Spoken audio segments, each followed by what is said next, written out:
a distinguished professional with over 35 years of experience, is a thought leader in human capital management, Dr. Ajay Bhatia. Then I had decided to be in a function where I should be able to mold the behavior of managers and leaders towards better employee outcomes. One thing that also struck me in your response is the fact that I think from very early on, you had a very clear idea. So I have always given preference to learn new learning, new challenges, rather than focusing too much on rewards, compensation, or job security.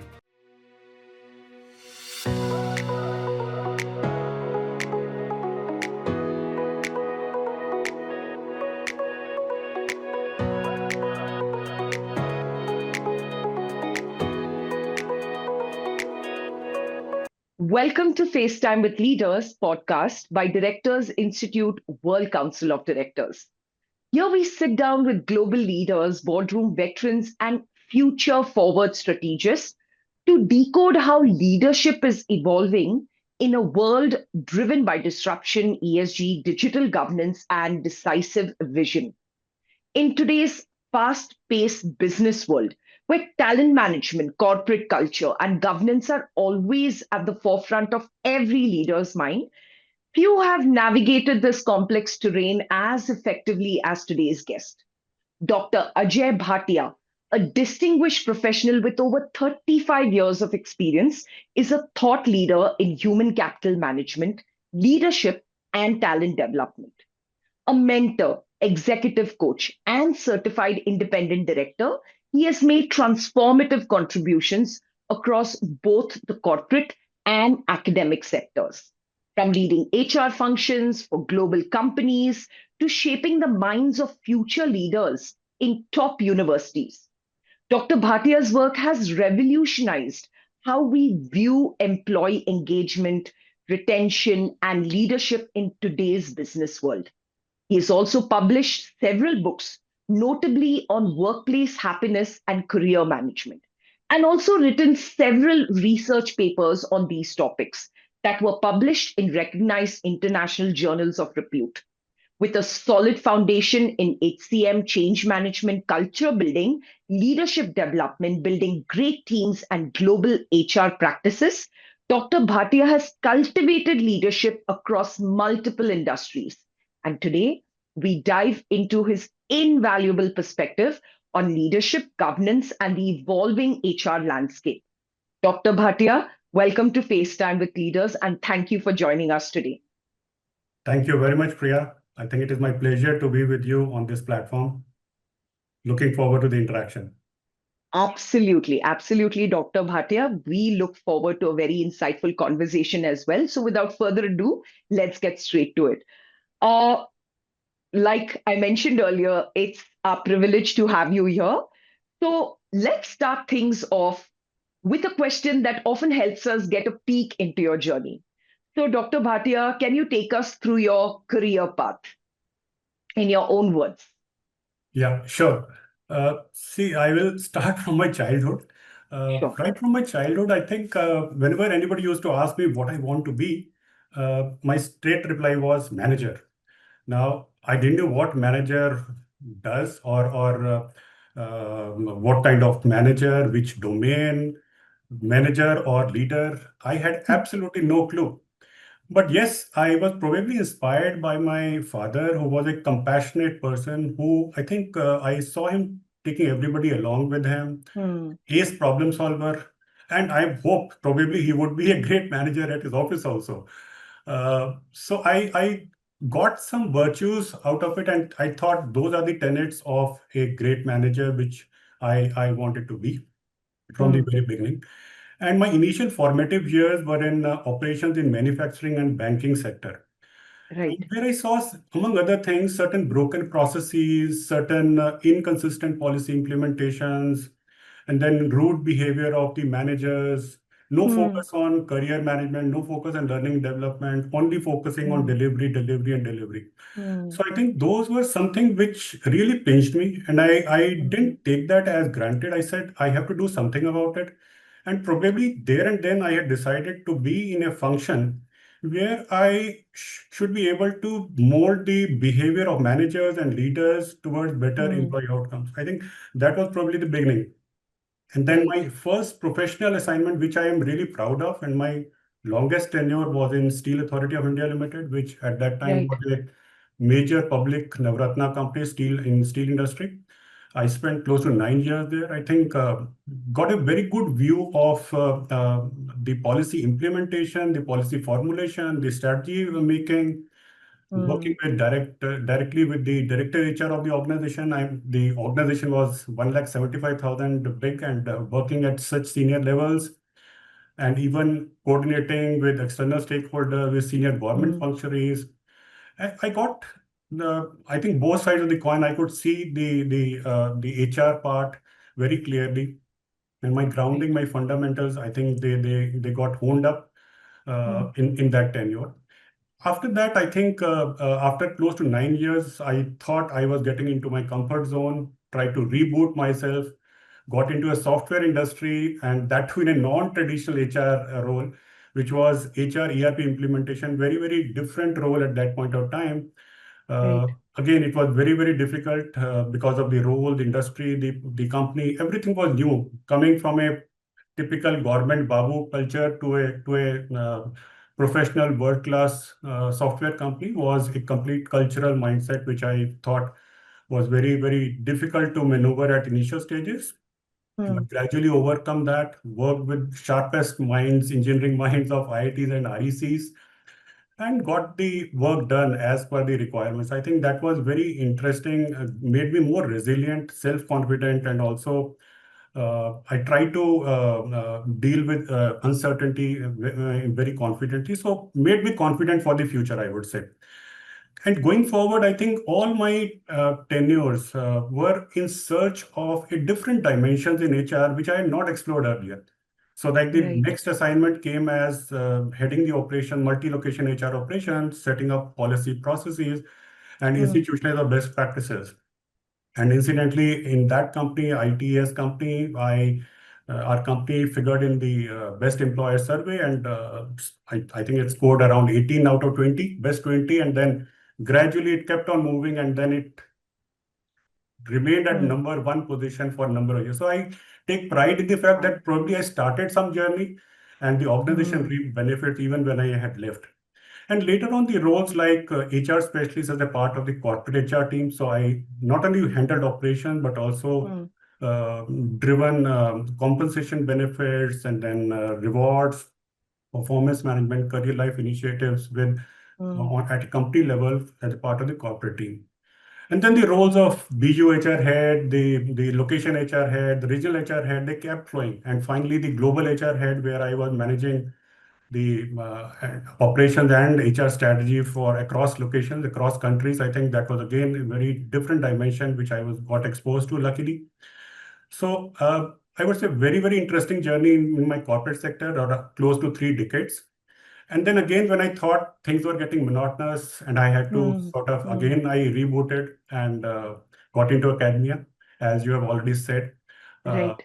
to shape the minds of future leaders, to bridge, I think, the gap between theory and practice. That was very Hmm. important. And at the same time, I had to learn, because if you have to Correct. impart learning to others, you have to Right. first learn. And theory was not my strong part because I had been a practicing manager. Hmm. So I had to learn, I had to sort of deliver and then mentor students. And at the same time, I also parallelly gave me further challenge, and I said I have to do PhD. I being in academia, I have to earn my PhD degree. I think that again I went through, did a lot of research, and published few books. So I have Okay. all along, I think last 10 years, I have been also engaged in coaching, consulting, training, Okay. publishing books, academia. So Mentoring. yeah, so I've tried to explore multiple dimensions of what I could offer, constantly Hmm. challenging myself. Hmm. So I now see myself less as a professional from a particular domain or a particular industry, but more as someone for whom governance, purpose, and ethical decision making and creating an impact on the organization. I think those are the things which matter to me more, and I think I'm Right. driven by that. And somewhere I think with all my experience which I have gained, I can shape the talent of the future. I can Mm. help companies evolve systems that are just, that are efficient, and forward looking. So I think with that endeavor, I got into this independent directors program, also got certified, and the journey continues. It is not an end. It is just, I'm just Yes, it's moving just forward. evolving with time. It's Yes, just, yes, yes, right. yes, I yes. think at the core, your principles are the same, but then the way you do it, how you acquire knowledge, what you choose to do with that, I think must have evolved over a period of time. Right, right, right, right. Absolutely. And one thing that also struck me in your response is the fact that I think from very early on, you had a very clear idea, clarity of thought is something that came across, and also very intentional. All your actions or the thinking behind each turn is very intentional, and the mention of how your father influenced you early on, I think that was really lovely, so thank you for sharing that with us. um, Moving on, Dr. Bhatia, in your extensive work across HR functions, you've also been instrumental in shaping employee engagement strategies. So, what metrics or philosophies have guided you when developing a comprehensive employee engagement program? Sure, sure, sure. I think I will begin by saying, taking a complete recap of my corporate tenure, I would say I have seen a transition of employee engagement from a Mm, pure one-size-fits-all transactional approach of HR, mm, uh, driven primarily for promoting retention, to a mm, more strategic, I would say leadership-driven, and an org-wide sort of activity. Uh, the point is, for me, HR, sorry, the engagement has never been about retention, right? While as HR, we were supposed to drive retention, but in my heart, I knew I'm not driving retention by just doing some fun activities or providing some welfare activities, because at the end of the day, the talent needs certain more things. I think hygiene factors, be it compensation, be it resources, be it fun activities, cafeteria, transport arrangements, all those things, they are basic hygiene. They are good starting point, but they often right. fall short of what the talent needs, what engages them. So what really engages our talent is the kind of meaningful, purposeful work which we give them. That is very, very crucial. How we treat Mm, them, how we engage with them, providing the purposeful work, which I mm, already said, the kind of care, compassion which managers demonstrate, the mm, the kind of professional career opportunities that we provide. mm. I think all Absolutely. this all this adds up. It is not just one True. fun activity looked at in isolation will help me promote retention. And Mm, I can tell you one example in one of the sure. companies which I was in one of the assignments where I was working for. The company had excellent welfare activities, excellent, I would say, the hygiene factors were in place, but the attrition was rising for the last 4 months. Hiring teams, the recruitment team, they were under immense pressure because the people were attriting like anything. TLs were driving the retention piece, but they were not able to do it. And because it was their personal accountability, people were leaving, and dashboards were being created, TLs Mm, were being named and shamed very, very mm, frequently. And mm. everything was creating a sense of fear, uncertainty. Correct. Now we thought, as senior leaders, when we got together, we said we can't be focusing much on dashboards. We have to have fair and transparent communication, the conversations with our people. And Mm, with that in mind, I think we organized focus group discussions, we organized open houses, skip meetings, mm. and had a direct heart-to-heart talk with our people on the floor. And what came out as Right. findings were really startling. That very, very ambitious target setting, which TLs were driving like crazy, irrespective of the capabilities, irrespective of the performance of the people, irrespective of the concerns of the people. There were lack of coaches on the floor, which probably, or they were not competent enough to Hmm. guide the right process which the employees had to follow. Hmm. And very, very bad thing which was there, and I feel very strongly about it, that feedback was being shared openly on the floor Oh, in front of everybody, and people were feeling humiliated. of course. And many of the people were tenured, so which means they wanted new learning, they wanted job rotation, but that probably was not happening for the last Hmm. 2 3 years, and they were Hmm. doing the things monotonously without really any Hmm. value. So I think armed with all these findings, we got back, did action planning, made senior managers accountable, then got back to her people, told them this is what we are doing, Hmm. again tweaked our actions as per their feedback, and then started rolling the initiatives. And I think within a Hmm. month's time, things started turning back and got back to the track. So very, very happy. So the thing was, hygiene factors, welfare activity is there, but that didn't drive engagement on the floor. Engagement Hmm. was being driven by certain other things. So Hmm. whatever we do, I think the culture of the organization is very, very critical. How we, True. if we don't measure culture, because whatever we do has to be in terms of the culture. And if we don't measure the culture, then again, it becomes a problem. Uh, Hmm. and like the engagement metrics, which I think your question said engagement metrics. Engagement metrics, I Yes. think some of the metrics which I trusted, ENPS, Net Promoter Score, where the promoters and the detractors, they Hmm. are subtracted, and when net figure is seen. So we know who are the clear advocates of the company, who are just uh, like enemies of the company. So I think those are the Right. things which matter. ENPS was key thing. Then leadership trust and managerial effectiveness score again was another key metrics. And Hmm. then the engagement score, which was the composite score, again, that used to be the thing.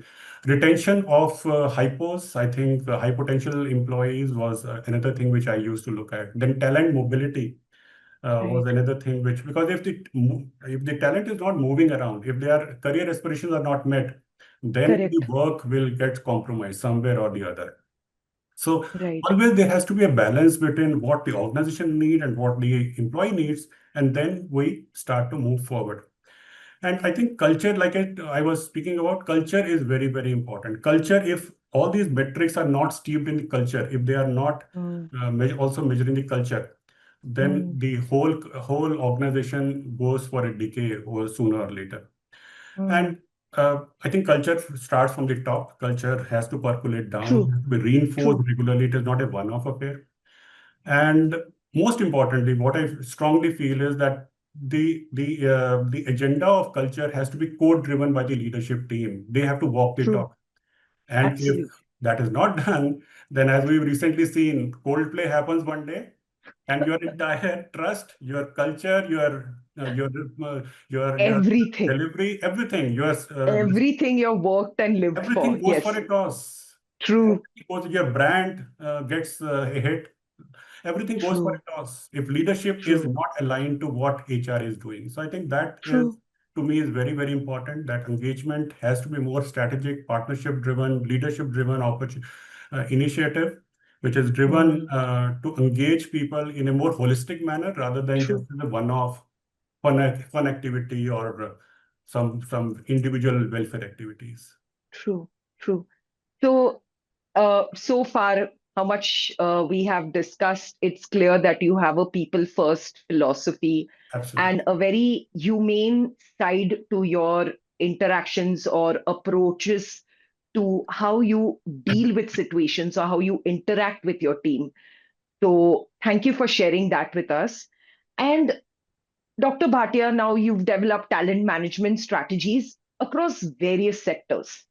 So, what are some of the biggest challenges that you faced in managing talent in a global setup? And how Right. do you ensure cultural alignment while also maintaining high performance? Right. Right. No, I think it's a very good question. See, what I first of all, what is at the heart of talent management, that we need to all realize that talent True. is the core differentiator. It is a strategic asset for any company's competitiveness, innovation, and growth. I Mm, think that is, and it is not to be treated as a cost, which was a traditional mindset, but a mm, contemporary and more holistic view is that talent has to be nurtured, has to be groomed, true. and they will only act as your differentiator for the future, because everything else is a given thing for anybody.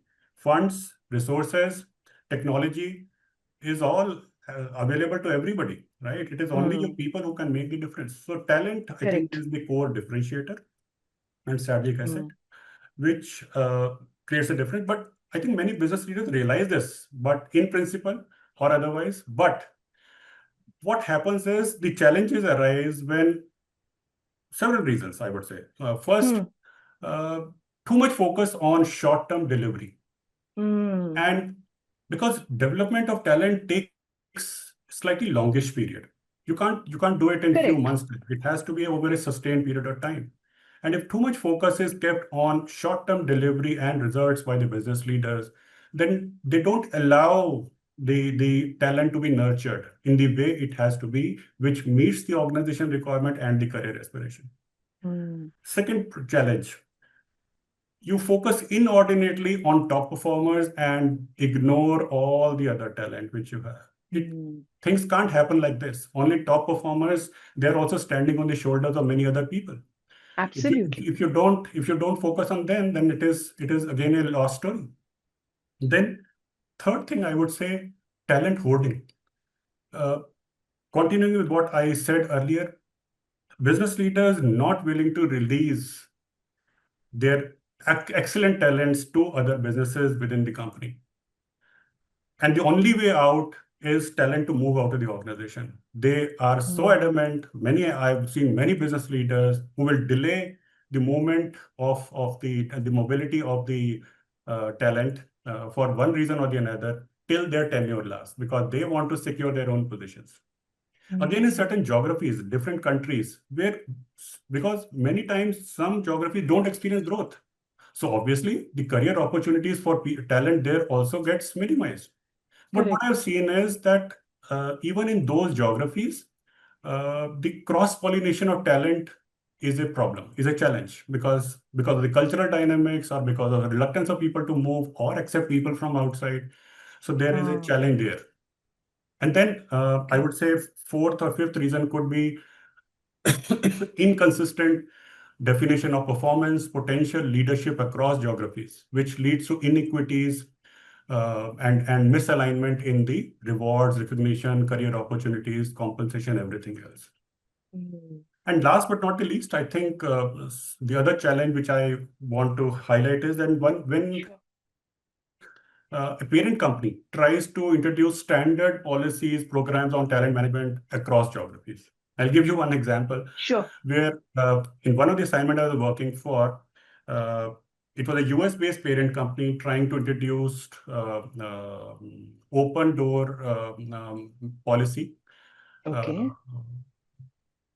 flat housing structure and open door management policy Okay. in countries where their operations were in Philippines and in South Korea. Now imagine South Korea and Philippines, where more preference is given to indirect communication, where hierarchical respect is there, right? And if you try to equate people and encourage your subordinates to challenge the seniors who are hierarchically superior to you, then it became a challenge. Seniors got offended and juniors were very, very uncomfortable. Again, standard training programs, primarily US based, trying to be Mm, imposed there because mm, the training programs were promoting the values of individualism, self-promotion, assertiveness, mm, which mm, was probably not as per the cultural domain of those geographies. So I think and so it had to beat a hasty retreat. It had to be withdrawn, and then once it got accustomed to the culture, then it got accepted. So the learning which I got from there was that somewhere we have to focus on the cultural while implementing the global policies, programs. We have to focus inordinately on the cultural context of the local geography. If you understood. just do that in a standard basis, it is going to fail. And Mm. I think experientially, I've seen global companies, they try to maintain some level of global alignment. We are not saying complete local immersion should happen, but Mm. global alignment to the extent of having standard values, then leadership models, leadership competencies, the expectation from Mm. the leadership, those remain standard. But the programs which are required to really implement that, the frame, the time frame, the formats, all those things, they vary. The way you want to do it will vary, but the broader competency level, the value system, they remain standard across. I'll give you one Mm. small example of Sure. Unilever, which has a leadership growth profile. And based Okay. on six principles, if I remember few of them, that will be good. I think personal mastery, then Okay. love for consumers, then purpose and something like that. I think there were four, five things, which Okay. six principles, five principles, which were very, very crucial. And what they do is that while these remain standard across all geographies where they launch their talent management, Correct.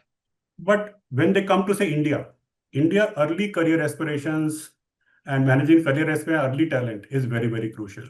So what do? They will be more focusing on mentorship programs. They'll be focusing more on giving higher order responsibilities to talent at the early stage, and maybe the involvement in the community in high impact programs. Similarly, Mm. in Europe, because Europe will focus more on autonomy and maybe more of the uh, they want things to happen in their own way. They don't want things to be dictated. So what they do in Europe, they will be trying to have they combine the mindfulness programs with Oh, executive coaching, and then maybe dovetail it with peer-to-peer learning. So I wow. think those are the different dimensions. In Africa, where leadership pipeline will be very, very thin, they'll be focusing more on the skill building, exposure to global Ah, practices. So I think right. those are the different dimensions you give. While broader Right. principles remain same, but how you implement, they vary. Correct. So I think that is what I have seen. So broadly, I would say, think global, act local Mm. is the mantra. A global approach Absolutely. for talent management works best. And in terms of metrics, I would say some of the metrics which I like, which I think I trusted were the global leadership readiness index, because we need to be Okay. aware how much they are ready to take on the higher responsibilities. Then retention of hypos, Mm. then talent development ROI, because whatever we Mm. do has to generate certain returns for the Mm. organization, and we need to map that. Again, talent mobility rates Mm. was another metrics which we said. So I think those are the kind of metrics which we thought. But again, I'm ending with my answer saying yes, metrics are important, but they again have to be in the culturally aligned to the respective geography, and then I think our global talent management can succeed. Thank you. I think that was such an insightful response, and thank you for being so candid about, the honest, not such pleasant bits as well, which I'm sure most playbooks don't pay attention to. Yeah, yeah, So, Dr. Bhatia, in your long and eventful career, you have worked extensively in the area of change management. Drawing from your experience, both from an organization standpoint and your own personal journey, could you share your perspective on it and its relevance in this ever changing world? yeah. I think again, change is something Mhm. which is inherent Uncomfortable. around all of us, and anybody who wants to survive has to change. So change, I would say, is the only constant, True. whether they are organizations or individual like me. uh, Personally, I would say I remain a lifelong learner, and Right. for me, I think I've always given precedence. If I treat my career principles, I have always given preference to learn new learning, new challenges, rather than focusing too much on rewards, compensation, or job security. I always believe that uh, your learning lies outside your comfort zone. And believing that principle very, very strongly in all my companies and all the tenures which I had, whenever I thought consistently, for a few months, I was in a comfort zone. I was not Mm, getting challenged. I I knew that it is time to move on to either new roles in the mm, current organization or in different organizations. So a constant urge to challenge myself was always there. So, for example, in sale, like I just gave you a brief hint earlier in earlier questions. I've spent close to 9 years, got all the award, best executive award, mm, good quality of work, good learning, see all sides of the coin, policy implementation, strategy mm, formulation, working with senior people. But mm, then I reached a stage where I thought for a consistent period of time, somewhere my learning had taken a backseat. And I thought I had to align myself, position myself better for the future and enhance my learning further. And took a big jump towards software industry, as I told you, towards mm, software industry, and that to a non-traditional HR role. Now, why it was difficult, why it was complex, why I'm saying that? It is mm, because the role was completely new, which is in mm. HR ERP implementation. The software or the ERP which I had to implement with my team, it was not localized or customized to the Indian geography. So, which means normally it requires just 5-10% tweaking and then ERPs are implemented. But that probably required more than 50-60% customization. So, I think, and then I was new to that company, but I had to map those company processes and get that implemented, automated. I had to work with the brightest engineering minds, but I was a non-engineer. I was complete new in a role. And then some training which were promised to me before I joined. I That training had already happened after and when I joined. So I think a lot of ambiguities, uncertainty came my way. A lot of new things suddenly came in my way. At one point of time, I was regretting what happened. Have I hit a ceiling? Have I really Mm. have taken the right step?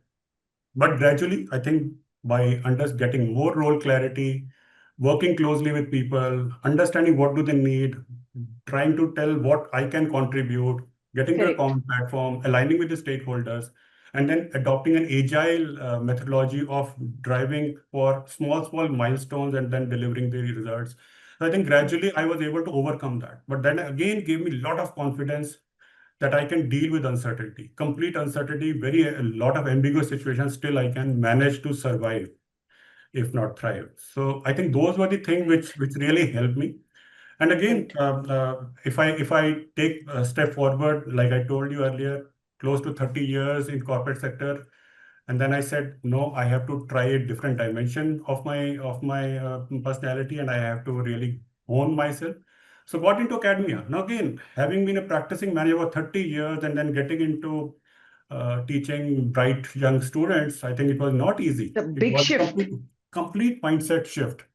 Had to Correct. unlearn a lot of things, had to get into the theory part, align the theory with my practical insights, and then drive the mentoring Yeah. of my bright students. I think that was a very learning. And then again, I did PhD at the age of 55, which many people wouldn't even think about. Think But about. I was able to do that. Then again, when things got slightly monotonous, started writing books, starting writing research papers, and then again, this juncture, which I'm saying, I have got into this independent directors program, basically to again see another dimension of what I can contribute, what new things I can learn, and what is the impact I can create. So I think those are the things which have stayed with me. Those thoughts have stayed with me to move forward in life. And coming to the organization, I think one was definitely Steel Authority of India Limited, where I was working. When I joined 1991, you will remember 1991 was a year of liberalization. The LPG effect came into being, liberalization, Yeah. privatization, globalization. Earlier, sale was in a monopoly market. Steel prices were high, costs were high, inefficiencies were sort of creeping in, but those didn't come into the fore. The technologies, plant technologies were sort of aging. But as the deregulation of prices happened after the liberalization of economy. Suddenly margin pressure, suddenly sales pressure came in, and suddenly competition hotted up. I think those are the kind of things I saw. So many initiatives launched by my organization at that point of time: modernization of steel plants, updating of technologies, mechanization of a lot of processes, then revamping of the org structures, introducing a culture of customer satisfaction, which earlier was not even thought about. And so all those changes are very, very crucial that help the organization to stay afloat. And one example, which is very, very dear to me on change management, I would say that I can recollect is when I was part of IBM Daksh. And there we were running a process of a competitor which was outsourced to us long time back. And one fine day, and we were meeting and exceeding all the requirements, contractual requirements of that process. But one fine day, competitors are competitors. They try to withdraw their process from us, and they gave us only 2 months, and 1,800 employees of our organization, they were employed in the process, and job of 1,800 people was at stake. We didn't want to create panic. We didn't want to really uh, let things happen as they would. We got together as a management team. I think a lot of change management initiatives. And I think the quarters 8-step change management model, I could see that in action. Although I may not have known that with complete clarity as I know now.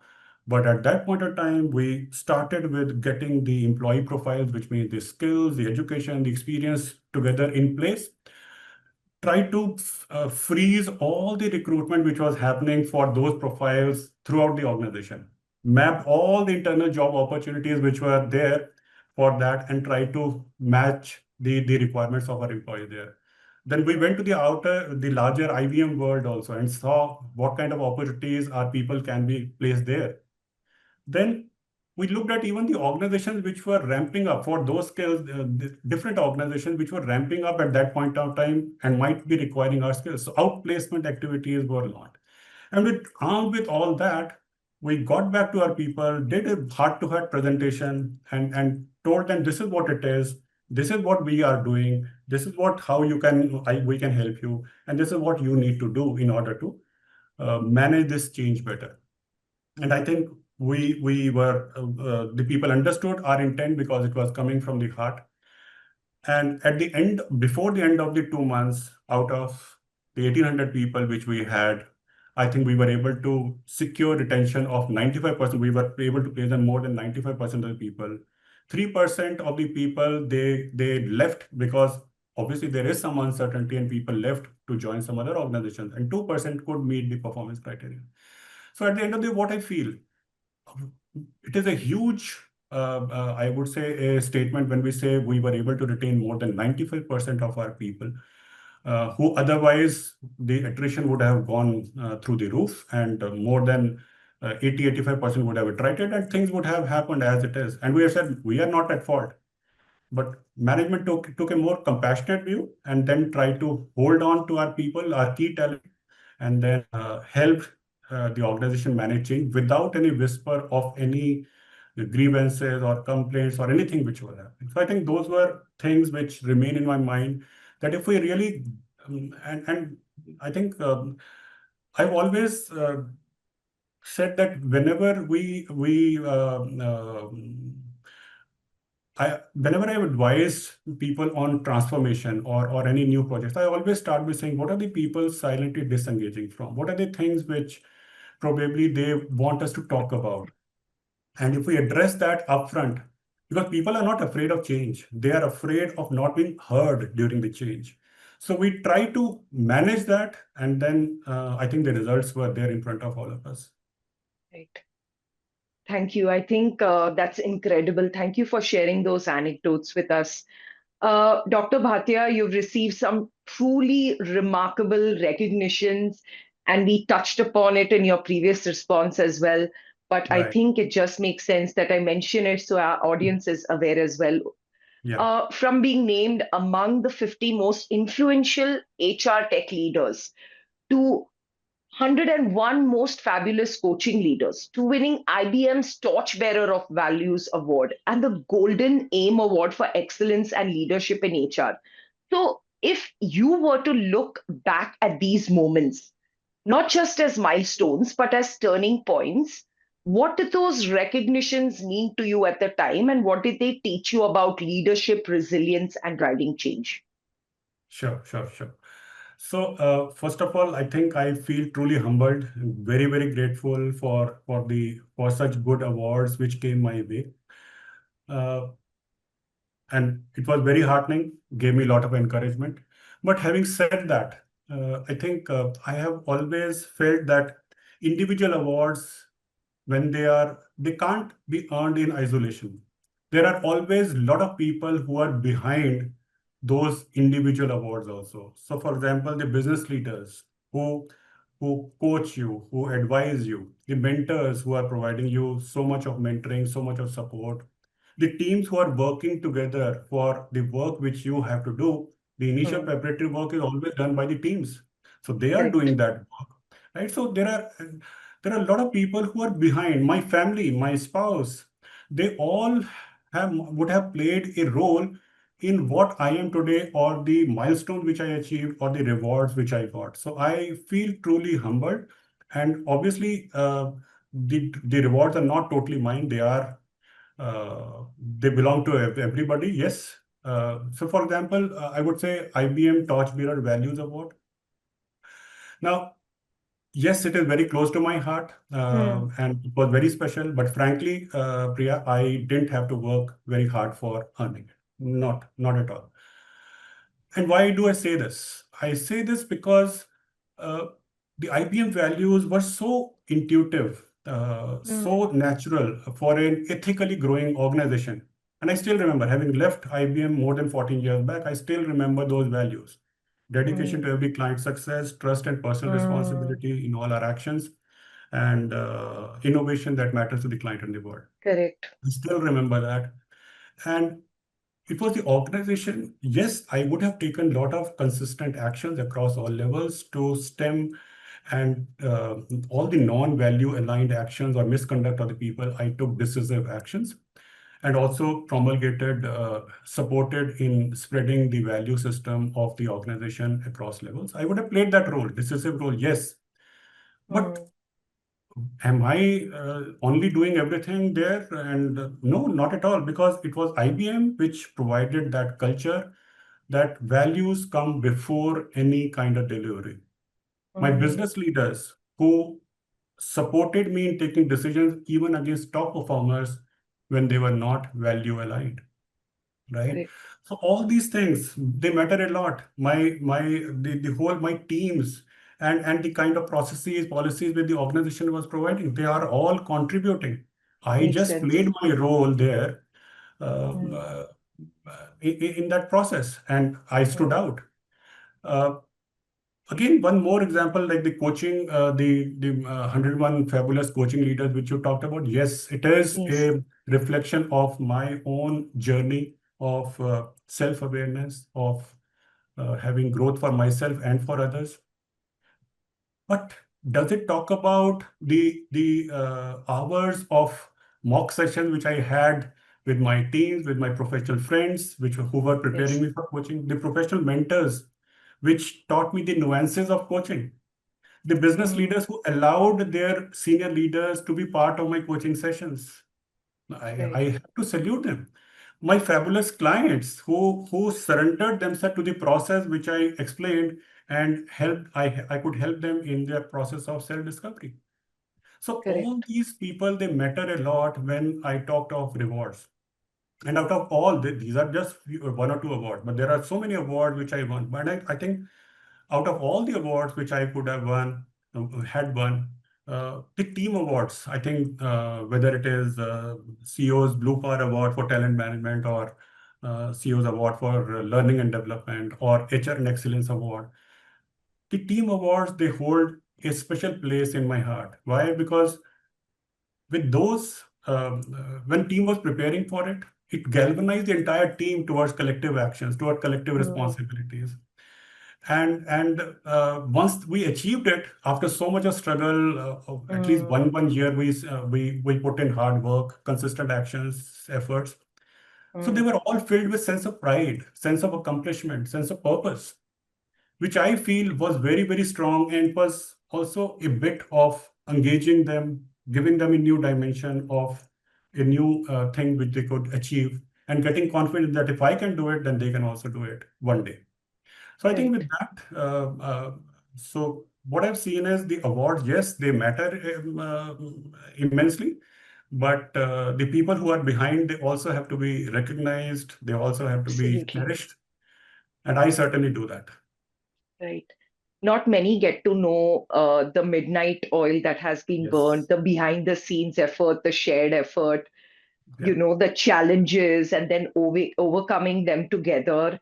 Right. And thank you so much, because I think it really reflects a lot about your personality, where you want to share the accolades, not like the brickbats and the accolades together as a Right. team. So I think Right. that's Right. really commendable, Dr. Bhatia. So, Dr. Bhatia, we've covered a lot of strategy, we've had a lot of insights, but we'll switch gears a little bit. It's time for our rapid fire round right now.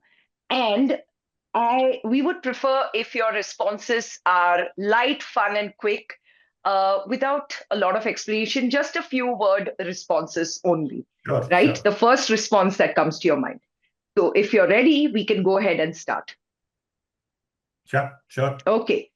So, my first question is, what's one thing most people don't know about you?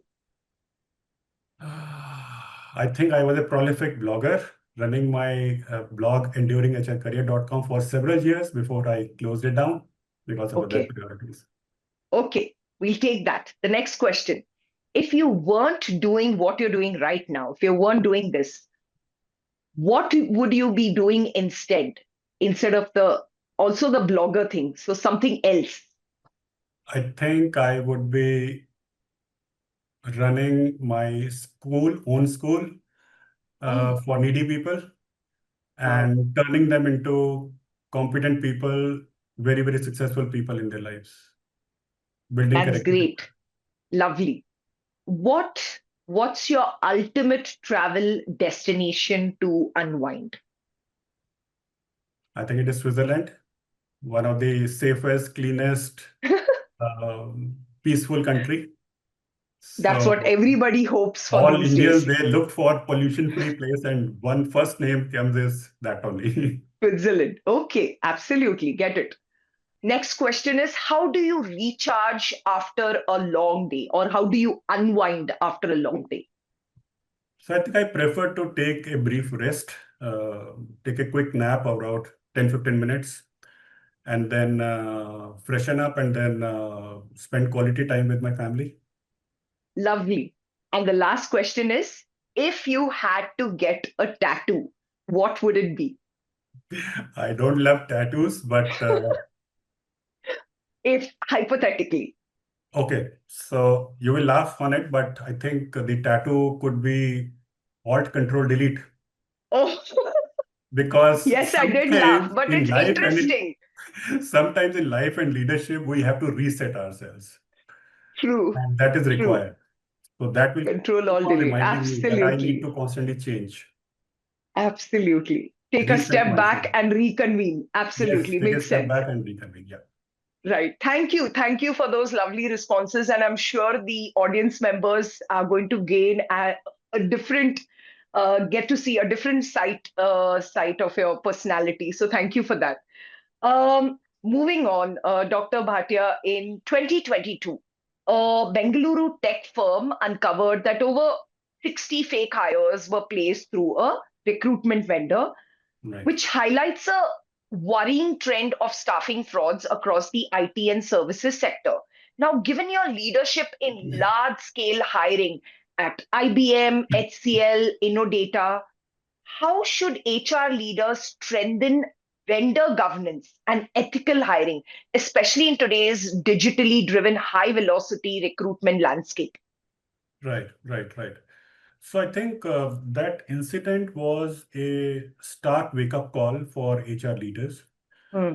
Uh, and I remember that company had a significant reputational damage and also significant operational risk, which the company went through because of that incident.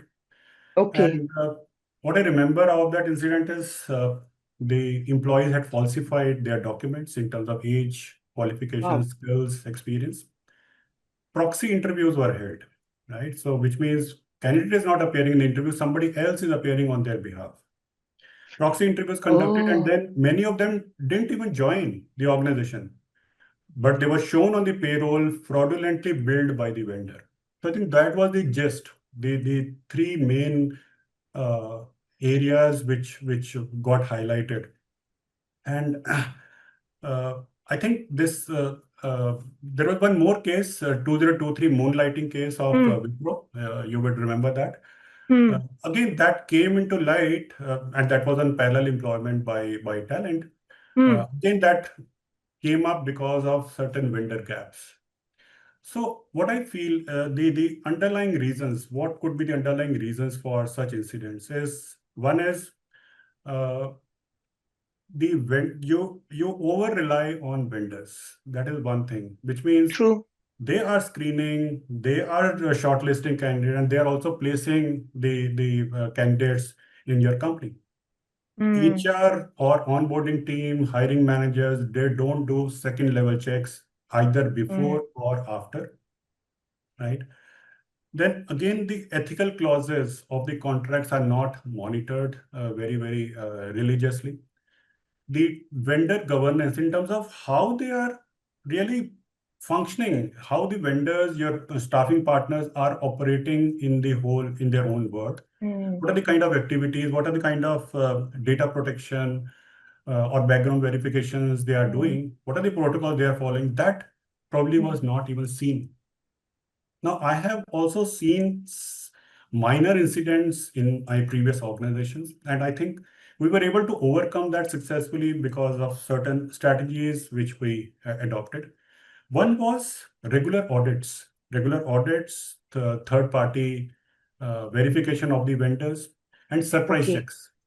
So this was very crucial. I remember, I know even HCL and Infosys, they have an annual third party verification of their vendor side. Right, so Oh. these are something which are very crucial.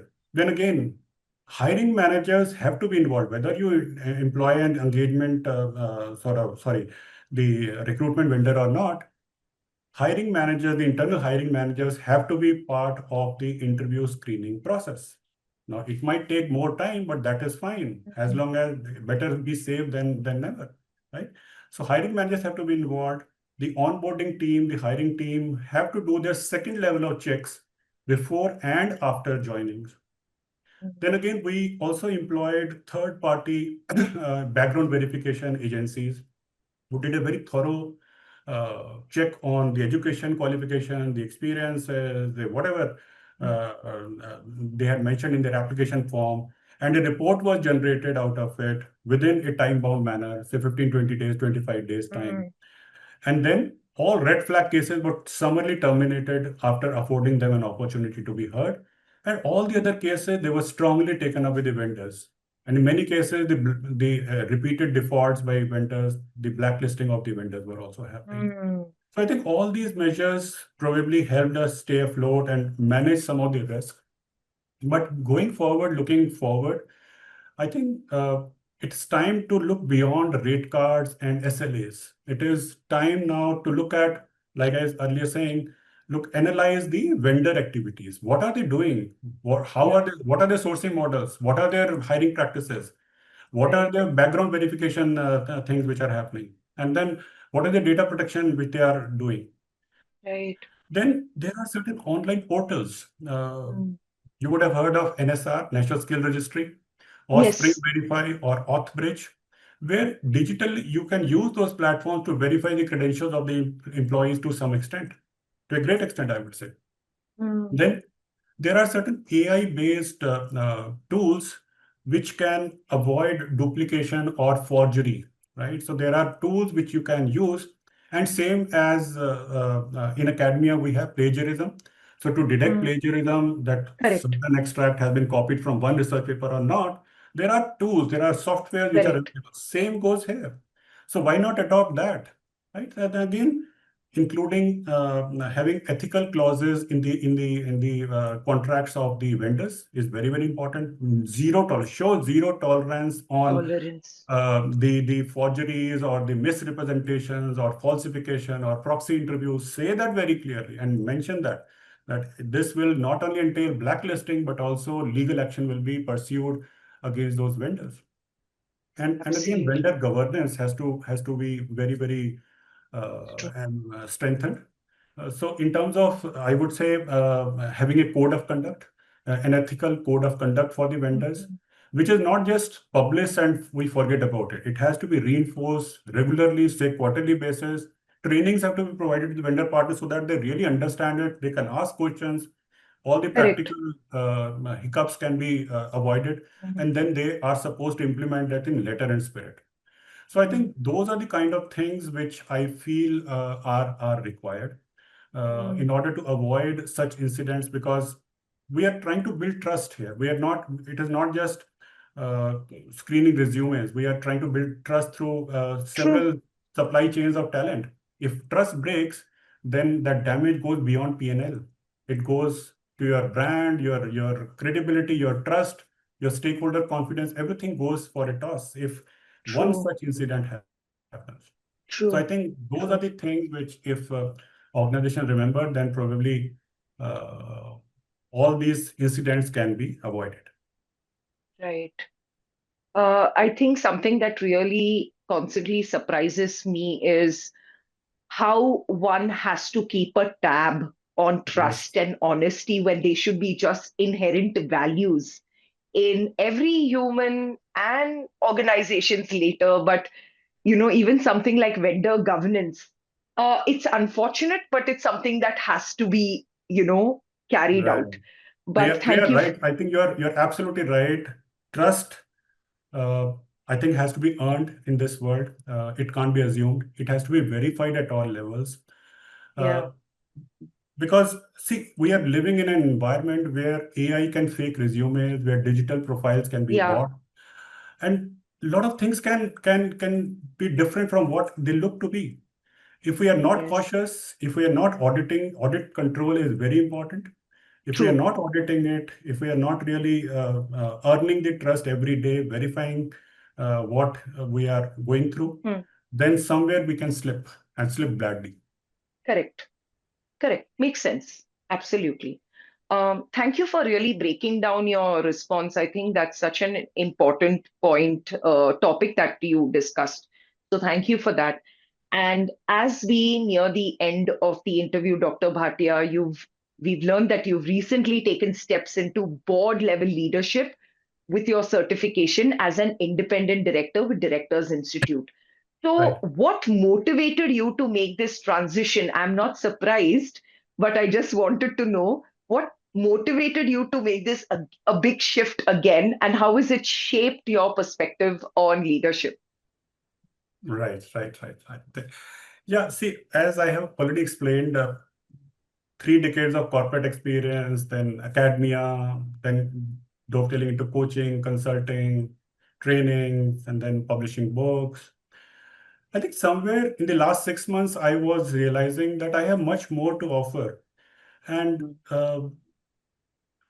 I am still not making full use or optimum use of the skills, the competencies, the wisdom I would have gained during my Hmm. last 35, 36 years.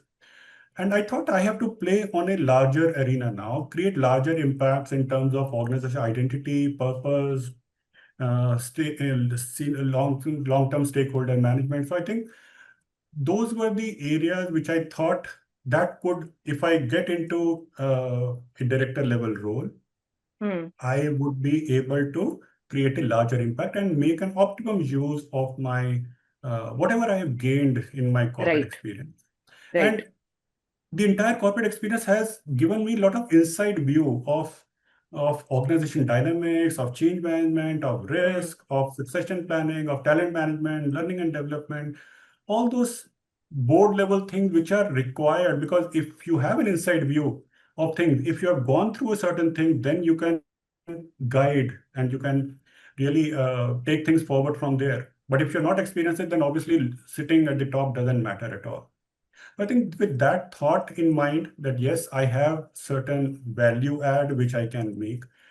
Uh, I started my journey into by taking certification from Ministry of Corporate Affairs Hmm, as a certified independent director, and also the other programs from the Directors Institute which came my way in terms of the digital director program or the hmm, environment social governance or AI and data analytics, hmm, the board level simulations or the case studies. I think hmm, those are hmm. all preparing me, because it is, I acknowledge I have been in an executive role throughout my career. Now this is a more strategic and advisory and maybe an oversight role which I have to play as a director. So it requires a mindset change. It requires a transformation of what I was and what I want to be. And so this learning Hmm. part which I am going through is definitely very much required. And I have to go through this, and I think I am becoming a better person, a better professional, understanding the whole dynamics. And so with my strong ESG awareness, the change and the risk part of the company, and what the risk complexities which are there, and also coupled with my human capital insights, I think I will be more ready and I'll be able to add value to any board which Absolutely. decides to engage with me. So I think I will go with that mindset that yes, I have certain things which I can value add to the board level. And so, for example, coaching, which I have done, I think coaching is Hmm. relevant at the board level also. It improves the board's effectiveness.